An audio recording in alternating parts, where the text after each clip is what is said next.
ఈరోజు రాయలసీమ ప్రాంతానికి న్యాయం జరిగే రోజులు దగ్గరలో ఉందని భావిస్తున్నా.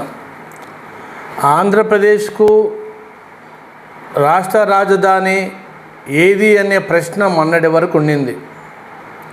ఈరోజు అమరావతి అని కేంద్రం పార్లమెంట్లో కానీ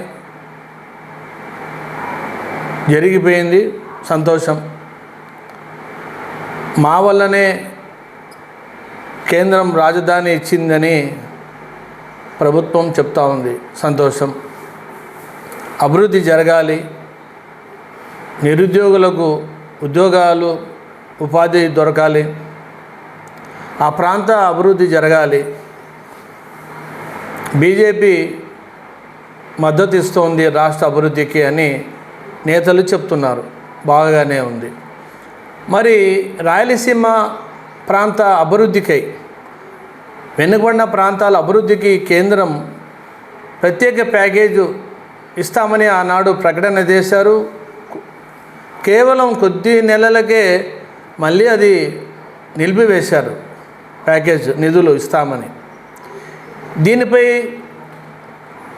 రాష్ట్ర ప్రభుత్వం కూడా కేంద్రంపై ఒత్తిడి తీసుకురావాలని ఒక రాయలసీమ వాసిగా నేను కోరుతున్నాను.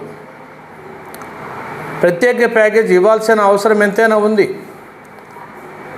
ఈ రాయలసీమ వెనుకబడిన ప్రాంతాలలో పరిశ్రమలు నెలకొల్పాలన్నా, అభివృద్ధి జరగాలన్నా ముఖ్యంగా కావాల్సింది నీటి వసతి.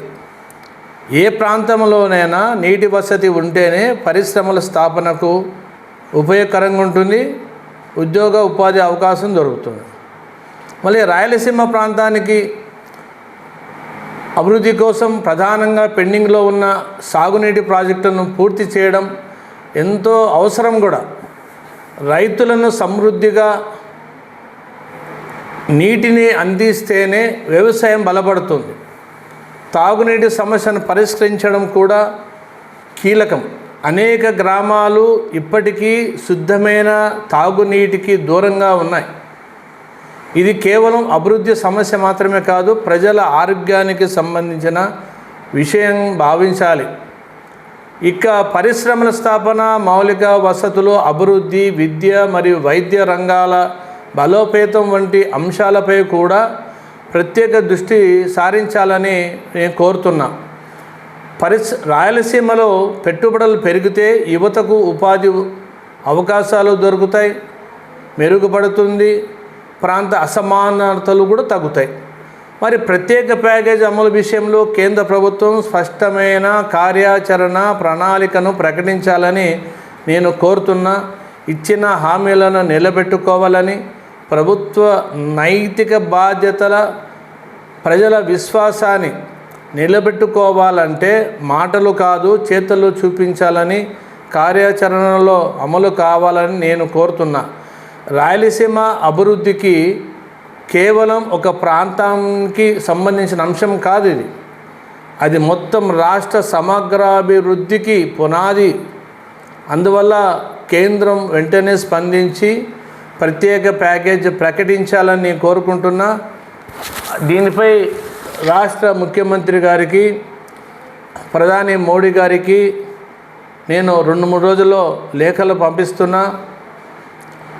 దీనిపై రాయలసీమ ప్రాంత అభివృద్ధికి ప్రత్యేక ప్యాకేజ్ ప్రకటించాలని నేను కోరుకుంటున్నా. ఎందుకంటే గతంలో రాయలసీమ ప్రాంత అభివృద్ధి కోసం అనేక ఉద్యమాలు, నిరసనలు, దీక్షలు, ధర్నాలు చేస్తూ వచ్చాం. అందులో ఏం సందేహం లేదు, ఈనాటికి కూడా. అయితే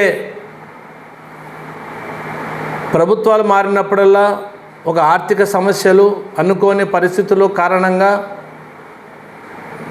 వాళ్ళకి ఇబ్బంది కలిగించకూడదన్న భావనతో ఉండిపోయాం.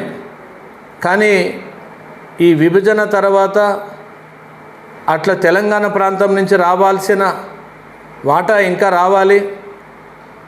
అదేవిధంగా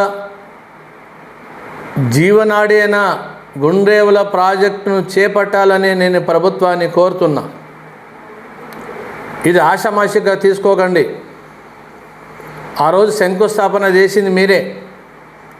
ప్రస్తుత ముఖ్యమంత్రి నారా చంద్రబాబు నాయుడు గారు దయచేసి సహృదయంతో ఆలోచన చేసి గుండ్రేవల వేదవతి ప్రాజెక్టులను చేపట్టాలని.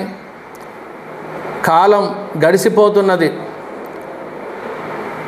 ఒక్కసారి ఆలోచన చేయండి. రాయలసీమ ప్రజలు చేసిన త్యాగాలను ఒక్కసారి గుర్తించుకోవాలని కేంద్రానికి అన్ని రాజకీయ పార్టీలను కోరుతున్నా. మేము అది చేస్తున్నాం, ఇది చేస్తాం, ఇది చేస్తాం, హబ్బు చేస్తాం, చేయండి. ఎవ్వరు అడ్డుపడరు. వెనుకబడిన ప్రాంతాల అభివృద్ధికి కేంద్ర రాష్ట్ర ప్రభుత్వాలు ఖచ్చితంగా చేయాల్సిందే. అన్నీ ఉన్నాయి. కానీ అభివృద్ధి చేయకుండా ఒక మాటలు చెప్పుకుంటూ నిధుల కొరత ఉంది, గత ప్రభుత్వం ఇట్లా చేసి వద్దు. గతం ప్రజలు ఏం చేయాలో చేసేసింది. ఇప్పుడు ప్రస్తుత ప్రభుత్వం ఆలోచన చేయాల్సింది ఏంటంటే ఏం చేయాలి, అభివృద్ధి గురించి ఆలోచన చేయండి. వ్యక్తిగత విమర్శలకు దూరం పెట్టండి. అభివృద్ధికి దగ్గర కావాలని ప్రభుత్వాన్ని నేను కోరుతున్నా. కాబట్టి రాష్ట్ర ముఖ్యమంత్రి గారికి మరోసారి నేను విన్నవించుకుంటున్నా, దయచేసి రాయలసీమ ప్రాంతానికి ప్రత్యేక ప్యాకేజీపై కేంద్రంపై ఒత్తిడి తీసుకురావాలని నేను కోరుకుంటున్నా.